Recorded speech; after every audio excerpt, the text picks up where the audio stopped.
RRQ from game number 1. So definitely, malaking bagay talaga yung draft.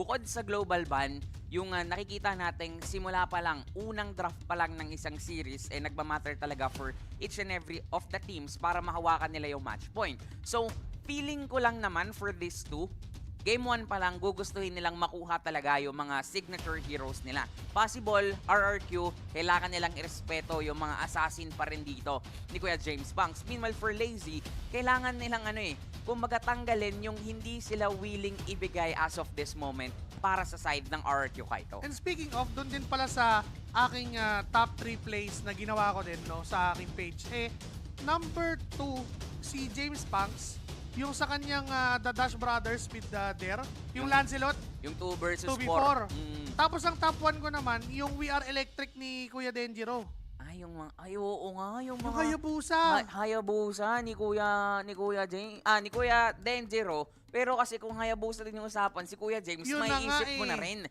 Kasi paulit-ulit niyang ginagamit yun all throughout the previous 3 games na nalaro nila. Plus yung kahapon, yung Hayabusa niya, boss, 10 minutes tapos na yung game.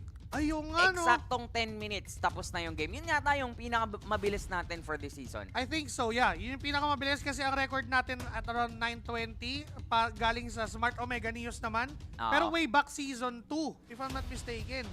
Yata. So, Oo, diba? Yata. So, ngayon, 10 minutes ang hawak ng Lazy Esports and pwede pa nilang maulit yun dahil alam natin yung action ni James Banks. It's the man with the million moves. Gaano kaya karami yung moves na ipapakita niya ngayon? Kasi open pa rin ang Ling at ang Haya na pwede nga nilang pag-agawan dalawa. Ngayon talaga, dapat ilabas ni James Banks yung mga tinatago niya ditong mga galawan. Same with the other members of a Lazy. Tinanggal nila yung Hayabusa, meaning to say, it's either Ling or Sushin yung gusto nilang kunin for the first pick. Which is, ang tanong for RRQ, magtatanggal ba sila ng isa dun sa dalawang yun? Kasi parang wala silang trade na makukuha eh. Pick your poison na lang, kumbaga, no? Tapos tanggal ng high loss, yung mga gano'n na lang. Pwede, iba na lang. Yan natin. Kasi kung Zujin o Ling, feeling ko ang Lazy Esports naman ay Zujin Prayo. Feeling ko din. Feeling ko. Tapos Danger Ling yung kukunin nila dito. Tapos ihaya na ibigay yung Ling dahil may Lancelot pa naman nga si Kuya James. Oh, actually may Roger din pala para sa mga junglers natin. Oo. Ayun, Zushin yung ayaw nilang ibigay, which is tama lang din kasi grabe talaga yung Zushin ngayon. So, this gives us the idea na ang Lazy, pwede silang mag first pick Ling. But right now, meron kasi pa ring mga Ruby, 'di ba, na ganung pick. It's either Ruby or Roger yung feeling ko na high mas loss din. safer and high loss dahil yung Ling para kasing double-edged sword na rin eh. Pero hindi! Walang ganun, boss. 4 blades yung meron yan, kaya hindi double-edged sword. Tama naman! 4 blades yan eh! Tsaka, Kuya James na mapupunta yan eh! Buhukan pa lang, parang konting haba na lang ng buhok. Kabuhok na! Atas pa kulay na lang. Dati, nung nung season 2, may kulay-kulay kasi yung buhok. Ngayon kasi, puro na sila nag-natural colors na ang mga miyembro ng Lazy Esports. For RRQ, Roger nga kaya yung kunin nila dito. Possible, Roger Hylos or Edith?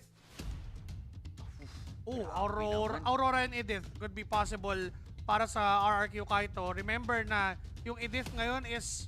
Ay, hindi! Wala silang pakialam! Grabe, boss. Hindi ko in-expect tong dalawang picks na to from RRQ. Especially the Harit pick. Medyo parang meron yata silang hinanda sa atin dito. Namumuti na yung mga buhok ng mga heroes natin ngayon pati yung Ling halos puti din yung buhok. Pero mukha namang bata si Harit, di naman siya mukhang matanda. Talagang puti lang yung buhok, nagpakulay lang. Saktong-sakto din naman na ganun kataas yung priority ng RRQ kahit sa hero ni Sai. And speaking of Sai, napadaan siya minsan sa aking live stream. Ayan, ano yan? Ang sabi ni Sai, ang Okay. lakas ng Lazy. Yun lang naman ang sinabi niya. Ang lakas ng Lazy. Oh. So parang deep inside his heart, nirespeto niya talaga yung lakas ng Lazy. Tsaka hindi mo din naman, Wala namang dilang kasama yon. Wala naman. Walang ganun. Walang ganon. Walang malupiton style Wala. na ang lakas ng Lazy.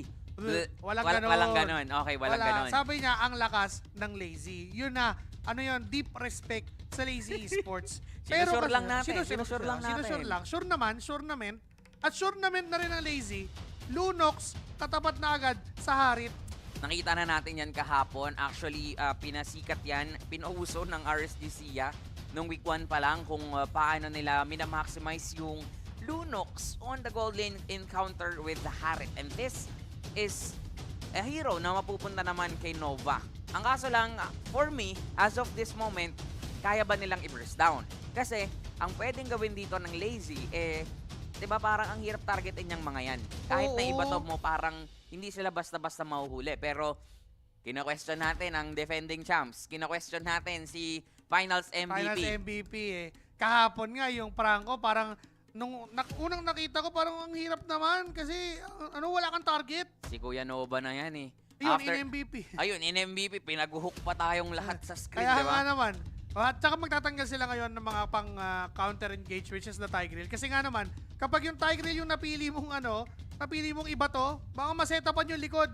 Mabaliktad pa yung sitwasyon, Oo. no? Pero meron sa akin na pwede nilang laruin to for Lazy na yung Ruby ay mapunta kay Kidat. Nakadepende. Depende pa sa kukunin na for the 4th pick dito ng RRQ. Since kulang pa sila ng jungler, pwede nga din, no? Parang may Julian pa. Si Kuya Vince. Actually, may chance pa nga yung Lazy na gawing Ruby Gold tapos Lunox mid eh.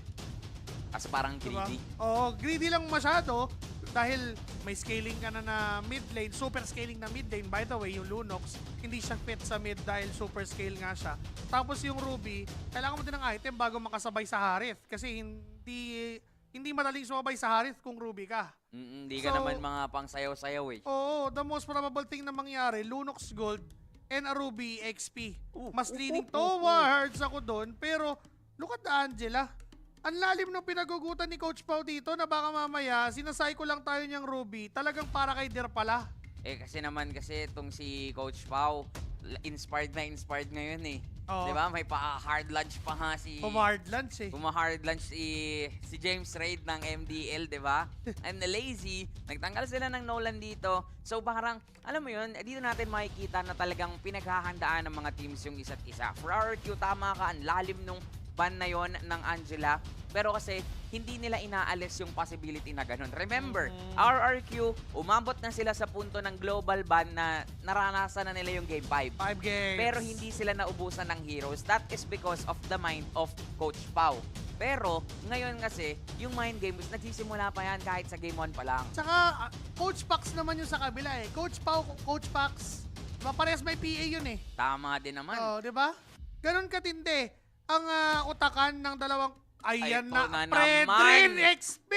Eto na naman, bossing. Hindi din sila nagpahuli kahapon eh. Doon sa paglalabas ng bagong hero. Baka magulat tayo kung Predrin jungle. Hindi rin naman malabo kasi they have the damage and kailangan lang nila ng sustainability dito. So, feeling ko, talagang mind games ang gusto dito ng dalawang komandan. For Lazy, kailangan nila dito ng pang setup pa. Parang hindi enough yata. Yes, meron silang pang burst, pero hindi yata enough yung pantagal nila or sustain sa team fight. Tsaka control din, no? Might as well get an Edith. And there you go. Edith ang kukunin. Still, hindi natin alam kung kanino mapupunta. Is it gonna be Der Zero or Kekedat? But for the mid lane, Lailia. Nana! Okay. We first saw this Nana from Aizawa ng TLAC. And that's an MVP performance din na nakita natin galing sa kanya. Pero, kaya ba niya na solely i-rip yung burst damage? Enough na ba yun? Feeling ko ito na naman yung Lazy na meron silang meron silang trabaho. Parang kahapon, ang trabaho ni Der and KK is to actually, kumbaga, alay yung kanilang mga buhay. Right now, ang gusto lang gawin dito ni Chovy, magpakit lang sa kalaban. 'Di ba? Ibato lang niya yung alaga niya, si Pikachu.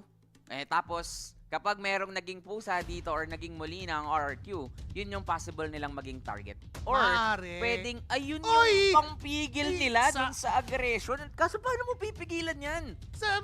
Ano to, Predrin Jungle, tapos XP Masa o Masa Jungle, tapos Predrin XP? Hindi ko na rin masabi, boss. Baka nga nag-dohid jungle pa tong mga to. Hindi ko na rin alam. Boss! Hindi ko na alam. Hello, Masha. Welcome back. At I believe RRQ Kaito din ang una naglabas ito from Season 3. Ay, oo nga. Meron pa Ay, nga may- akong clip nun.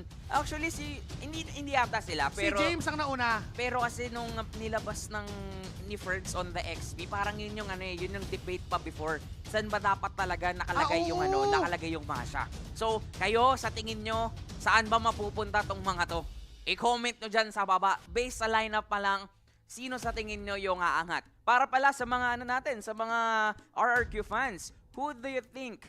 Oh, Please continue my statement, For please. the RRQ Kingdom watching across the platforms in the universe, Yes. who do you think will be the jungle? And comment down below. Yes, everyone. Welcome to the Yes. stream. I like it. Oh. Okay, this is a jungle. Bakit nag-English na? Jungle Predrin, tapos XP na Masha.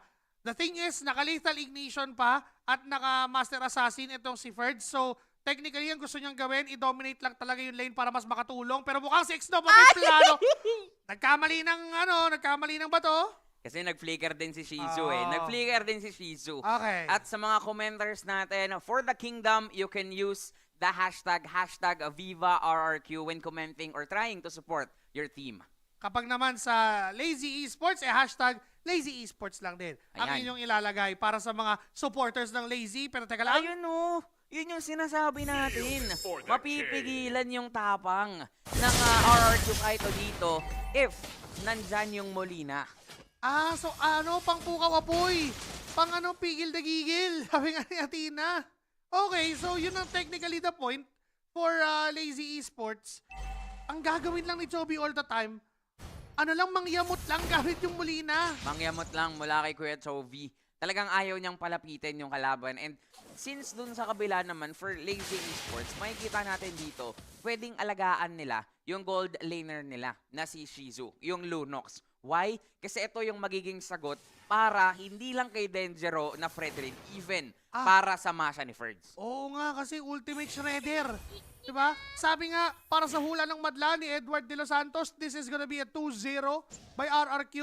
Pero Lazy Esports is looking to survive this game dahil naka-assassin sila. Tapos ang ganda ng counter-engage nila.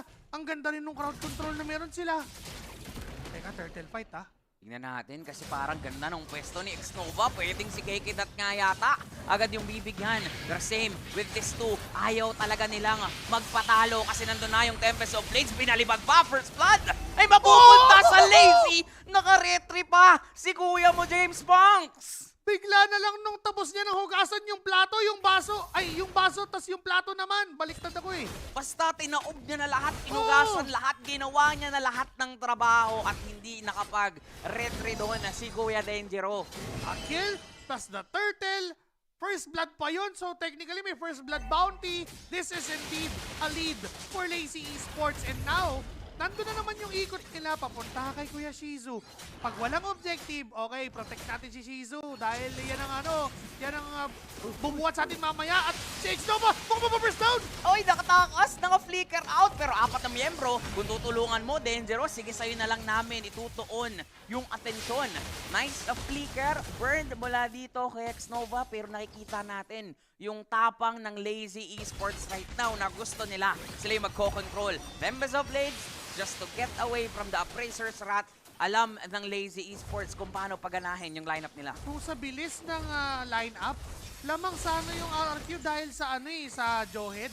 Pero dahil dun sa Nana, napabagal niya bigla yung gustong gawin ni X-Nova at bigla silang lumamang sa bilis considering na nakaling sila over a Fredrin ni Denjero. So technically, inuunahan ng Lazy Esports lahat ng gustong gawin ng RRQ kahit sa laban. Yung ikot, even yung pag-control dun sa mga objectives, 30 seconds bago magkaroon ng next na turtle. And iba pa rin yung plano dito ng Lazy Esports. Talagang protektahan talaga si Shizu. Sa baba, ando na naman si Keke at doon din papunta yung ikot ni James Banks. Alam ni KK Dot, nandun yung kalaban, hinahabol siya ni Nova, ibabato sa mga kampe. May ihahain lang din at na-frozen din. Sila Kuya James, Shizu dives in, ang kaso lang parang nagkamali. Mamamatay din siya, Denjero secures 2. Ang kapalit naman nun buhay. Then CY, 2-for-1 trade pero papabor yun para sa defending champs. Nakaabang si Der doon sa LMB para doon sa mag-rotate at pupunta sa Turtle. Pero nako, dahil 4 na miyembro ang nakatuon para sa RQ Kaito, mukhang libre at hindi nako-contest pa si Kuya James. Iba na lang yung plano, kukuha na lang sana ng purple buff. At least may trade para dito sa Lazy Esports. Na-force kasi si Kuya James kaninang gumamit ng Tempest of Blades niya, and that is a too big of a risk if lalaban pa sila dun sa Turtle. Which is, ayaw naman nila na paulit-ulit makabawi dito yung RQ Kaito. So, si Kuya James, eto na naman tayo sa mga million moves niya, sa mga million na galawan, kumukuha na lang ng ibang trade para ma-maintain nila yung lead na hinahawakan nila. And nga pala, ongoing ang poll sa ating broadcast. Bumoto na kayo dyan sa mga viewers natin kung sino ba sa tingin nyo mananalo para sa star match ng ating laban at mamaya i-reveal natin ang pulso ng madla. But this time, mukhang kumakalma naman muna tayo. Dahil para sa RQ Kaito, wala din silang luxury na masyadong maging agresibo dahil hindi naman ganun kabilis. Makakapasok ito si Denjiro!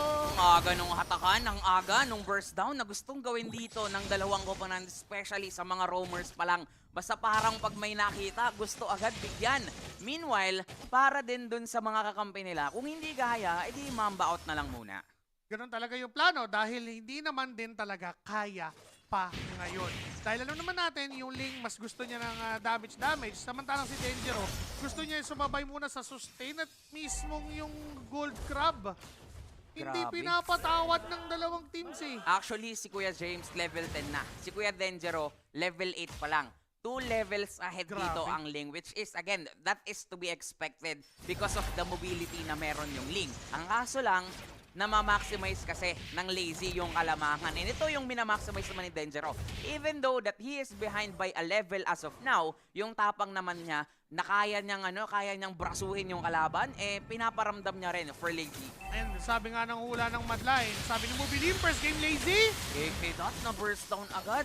Kita mo yung connection ni X-Nova tapos ni Kapitan Minguin. Pagkakain, pagka-ejector, lapag agad ng Frigid Glacier. Patay si KK Dot. Now, Lazy Esports, kulang sila ng isa para dito sa Turtle. But still may setup pa naman, nandiyan pa naman si Der. Maraming crowd control ng isang edit, pero mukhang napipigilan din. Earth Shatter Flicker. Nagkamali din. Sana doon ng pagbalibag pero parang okay lang. Ang mahalaga naman kasi na first down nila, Denjiro bumawi lang sa kanyang retribution. Naging 1-for-1 na yung labanan para sa Turtle. Pero for Lazy Esports, para sa ngayon, mukhang yung top lane nila ay napapabayaan din. Oo, yung ginagawa ni Ferds, hindi siya wild na to a point sumasama sa mga team fight palagi at nagpa-participate. Ang ginagawa niya, pinipressure lang niya lagi yung lane kasi for Lazy Esports, they need yung event para sa crowd control. Ang sakit ng kayo sa Salt! Napalayo si CY pero parang kailangan yatang lumayo ng mga miyembro ng Lazy. Kasi kumpleto na yung tatlong miyembro ng RRQ ay paghihiganti nila si CY. Ngayon naman gustong lumayo ni Shizu. Ang kaso lang hindi na patatakasin pa pero may trabahong ginagawa sila Kuya James. Sige, nandyan kayo sa baba para sa kills. Nandito naman kami sa gitna para sa tore. So technically yung pala yung idea, no? Pag nahawakan ka ni Denjiro, hindi ka na makakatakas. Yung continuous taunts na nanggagaling sa kanya, yung knock-up and even yung mga skills na meron ng isang Zohead, nagkakaagawan, but still it's gonna be James Pangs to secure that orange buff. Grabe. Pero Zinozone pa rin ni Denjiro. Ito na yung na-miss natin. Kasi noon, ito yung mga nangyayari palagi. Yung mga utility jungle, mga fighter jungle, ganyan ang ginagawa. Ngayon kasi nasanay tayo sa assassin na bakbakan pero binabalik ng RQ Kaito ang nakaraan.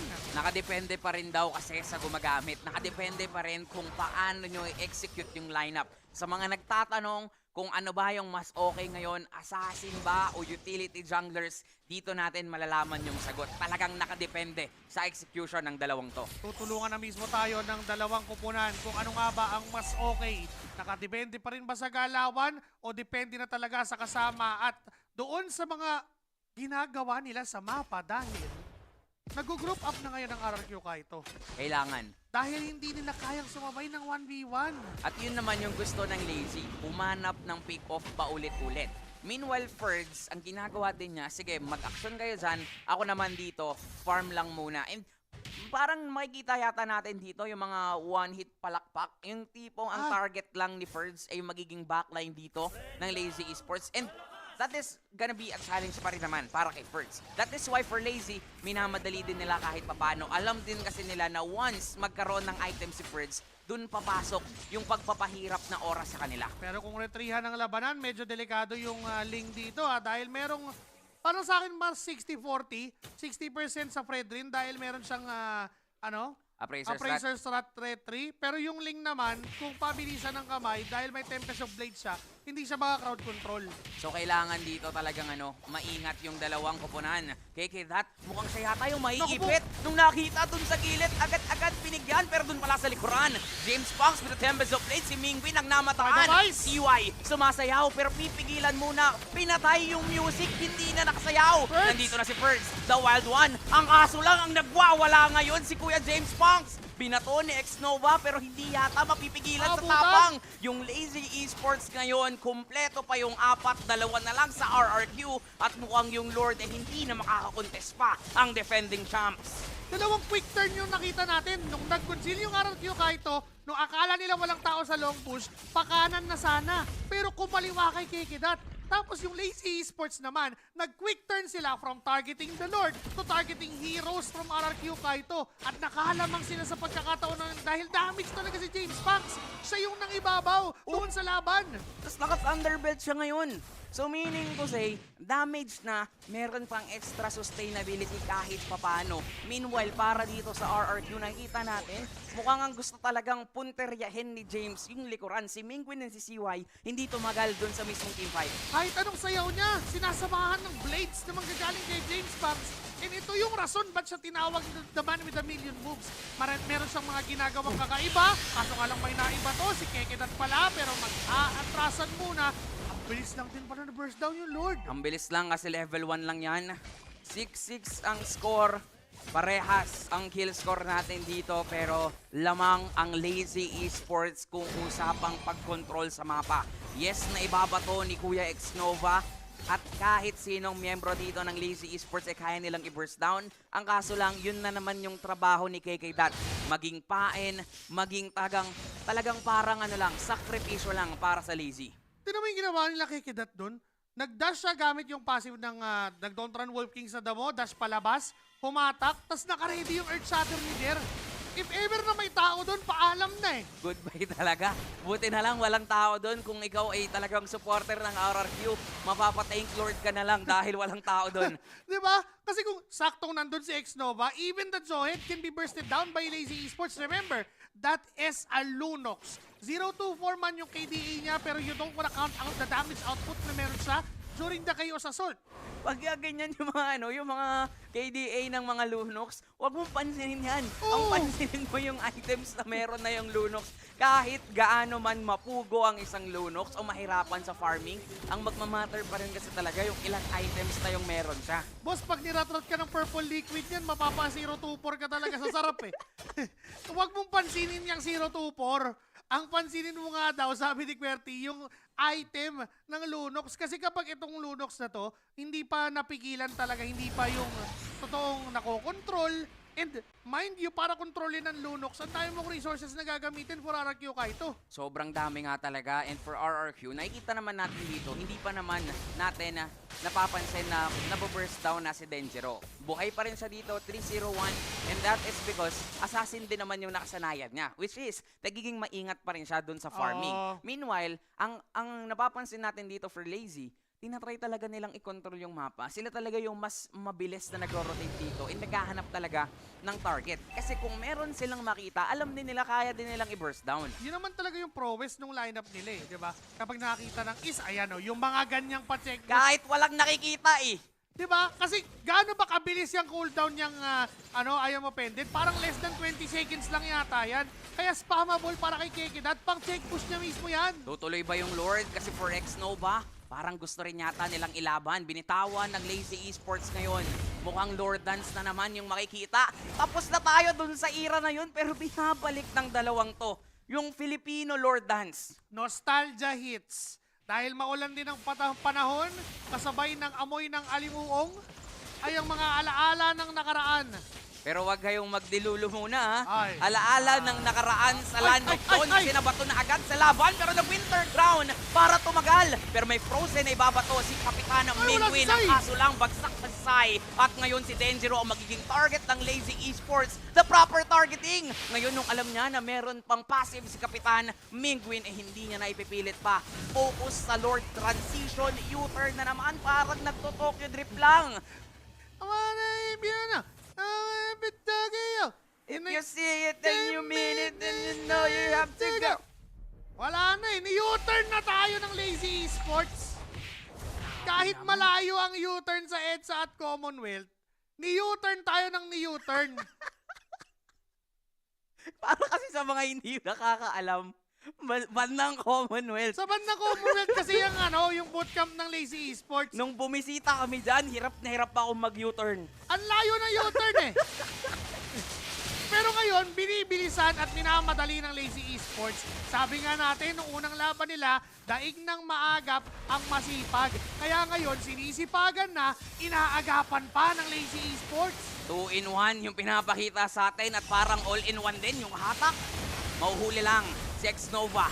Hindi pa nila ipipilit din na mapatay o ma-burst down yung Torre dun sa ibaba kasi alam nila yung depensa pa rin ng RRQ ang paiiralin at mangingibabaw on this very moment of the game. Lazy Esports, nagawa na nila yung trabaho nilang hawakan yung control, hawakan yung lead at alam nilang hindi nila pwedeng basta-basta ibigay yon sa defending champs. Ngayon na RRQ kahit buhay pa naman, kahit papano. Pero kailangan natin dito yung action ni Denjiro eh. Yun yung nami-miss natin kasi nasanay na tayo ng mga nakaraang araw, assassin man eh. The Dangerous One nga eh. Hindi natin mahanap. Iyan na naman yung mga check push na ganyan. Pangatlong beses ko nang nakita. Buti na lang sa RRQ kahit hindi kayo naglalagay kung saan ginagawa ni Kekedat yan. Buti na lang din para sa RRQ, malayo sila doon. Alam kasi din nila na behind naman sila. So Tama. hindi din nila pinipilit pumesa. Pero Ayan, kung ito ayan yung na. moment na yun, ako, jackpot na sana. Si Kuya Ay, Kekedat sumilip, si Denjiro at mukhang all-in ngayon ng Naku RRQ. po! Naiwan! Nabigyan si Shizu pero may hatak na gagawin. Wait lang, mamamatay muna si Winter Kuya Crown! Bear. Nag-Winter Crown. Denjiro mukhang makakatakas lang din. Tempest of Blades para lang makalayo. Pero lamang na ngayon ng defending champs. Dalawa ang nakuha with just a single pick of play. Ang maganda for Lazy Esports, malayo pa naman yung Lord. If this happened ng may Lord objective, crucial yun to a point na pwede na masiguro agad ito ng RRQ kahit na si Ferds ang target. Lalaban sila dito. Si Ferds nga pupuntahan dun sa likuran. Ganun lang kasakit. Si Kuya James Banks, kahit na 3 ang buhay ni Ferds, hindi enough yan para tumagala dito sa laban. Kasi nga 4 yung blades. 1 blade per life. Ganun ang ginagawa ni Kuya James. Napakasakit ng Ling. Akala natin, di ba dati nauuso na nga yung mga masa, pinang-counter sa Ling. Kasi pag bagsak, papalakpakan mo sa muka, tapos mawawala yung Ling. Eh ngayon kasi, masakit na rin yung Ling talaga dahil assassin meta nga, nararamdaman ni Kuya Ferds. Ano no? Sa jungle creeps pa lang sa purple buff, 800 agad yung damage. And this Ferds or this Masha is a damage Masha. Mamaya na natin pag-usapan yan kasi gusto na naman nila ng aksyon. Sumisilip, si Kekedat, kalahati yung buhay niya dito pero nag-flicker at nando naman yung Earth Shatter na magagaling kay Kuya Moder. Frigid Glacier gagamitin lang din pero ang bilis mo first down ni Denjiro ngayon. Makakatakas ba si Kuya James Banks? Yes sir, tas tinayuan lang inantay. Makabalik si Kuya Xnova tapos biglang pinatay gamit yung blades. 3 kills na naman ang makukuha at parang hindi pa yata sila nagtatapos doon. Kekedat ang itatry i-burst down ni Kuya Mo Ferds. Immortality Pop pero mabubuhay pa rin. Ang kaso lang tinulungan na ni Kapitan Mingwin. Ferds ngayon tatakas lalayo pero tunay sinasabi mo kanina na masakit pa rin talaga ang Masha kontra sa Ling. Tapos yung Lord, na-reset pa. Teka lang, ilalaban ba to ng Lazy Esports? May damage naman si Shizu. Nandyan si Kapitan Mingwin. Kanino? Kay Kapitan mapupunta! Grabe ka naman, Kap! Saludo ang buong RRQ Kingdom kahit walang retribution. Talagang in-step up yung galawan. Lazy Esports, lamang na dapat sila doon kaso nung namatay si Kuya James Banks, tinry lang din naman eh. Lamang naman kasi sila sa bilang pero nagulangan sila ni Kapitan Mingwin. Tsaka, mas sure yung damage ng Lunox, men. Pag niratrat niya na kayo sa Sultian, ang hirap galawan. Pero because of that hailstorm, yung first kill ng Aurora at the perfect timing, Kapitan Mingwin secures the Lord for RRQ Kaito. Now they're pushing! Kakatok na nga sila dito, paunti-unti sa mga tore ng Lazy Esports. hindi na natin nakikita yung lead na na-establish ng Lazy kasi alam na ng RRQ kami na yung lalamang ngayon. 4 nandito sa baba. Dagdag mo na yung Lord, sabihin na natin 5 sila na nandyan. Nag-flicker si Nova, wala siyang mahahatak. Nandun yung Fated Glacier, pero ang target lang ng RRQ is just to burst down and take down that turret at hindi na nila ipipilit kasi alam pa rin nila yung potential threat na meron mula sa Lazy. Oh my God! Ano tong laban na to? Binibigyan tayo ng RRQ Kaito at ng Lazy Esports ng match na inihintay natin. Hindi na Storm match! Kaso si Kikidad! Nagkagulatan na naman, ganun lang din kabilis. Yung burst down mula sa RRQ, tinatry mag-trade dito nila Kuya Der. Ang kaso lang, hindi na enough pa yung damage output nila. Plus, ayaw na rin nilang isugal pa. O, teka. Lalong-lalo na kumpleto pa ang kaharian ng RRQ. Nag-conceal place X Nova. Narinig naman yan ng Lazy Esports na Si bato. Der! Si Der! At naku po, mabibigyan lang din. Si First nandun sa likuran ng target lang pala yung damage dealers sa backline. 2 na lang ang dedepensa sa Lazy Esports. Kumpleto pang magmamarcha ang defending champs at talagang pinapakitaan tayo ng isang magandang laban ng 2 koponan. At grabe nga naman talaga yung burst down. May Tempest of Blades pang gagamitin pero hindi na enough yun. RRQ gets the